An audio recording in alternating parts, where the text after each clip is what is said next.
यूहन्ना का प्रकाशित वाक्य 6वां अध्याय।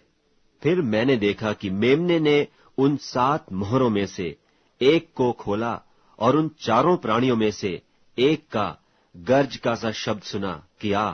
और मैंने दृष्टि की और देखो एक श्वेत घोड़ा है और उसका सवार धनुष लिए हुए है और उसे एक मुकुट दिया गया और वह जय करता हुआ निकला कि और भी जय प्राप्त करे। और जब उसने दूसरी मुहर खोली तो मैंने दूसरे प्राणी को यह कहते सुना कि आ।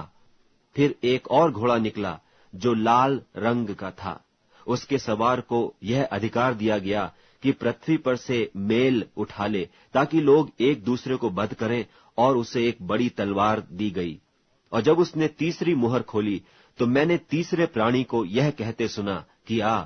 और मैंने दृष्टि की और देखो एक काला घोड़ा है और उसके सवार के हाथ में एक तराजू है।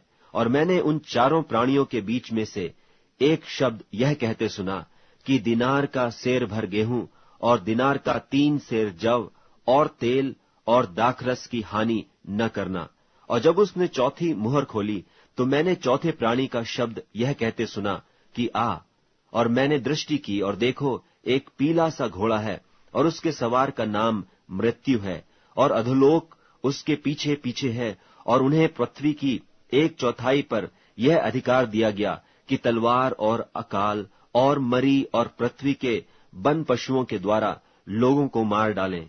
और जब उसने 5वीं मुहर खोली तो मैंने वेदी के नीचे उनके प्राणों को देखा जो परमेश्वर के वचन के कारण और उस गवाही के कारण जो उन्होंने दी थी वध किए गए थे। और उन्होंने बड़े शब्द से पुकार कर कहा, हे स्वामी, हे पवित्र और सत्य, तू कब तक न्याय न करेगा और पृथ्वी के रहने वालों से हमारे लोहू का पलटा कब तक न लेगा। और उनमें से हर एक को श्वेत वस्त्र दिया गया और उनसे कहा गया कि और थोड़ी देर तक विश्राम करो, जब तक कि तुम्हारे संगी दास और भाई जो तुम्हारी नाई बध होने वाले हैं उनकी भी गिनती पूरी न हो ले।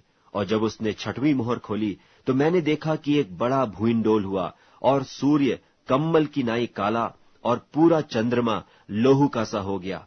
और आकाश के तारे पृथ्वी पर ऐसे गिर पड़े जैसे बड़ी आंधी से हिलकर अंजीर के पेड़ में से कच्चे फल झड़ते हैं।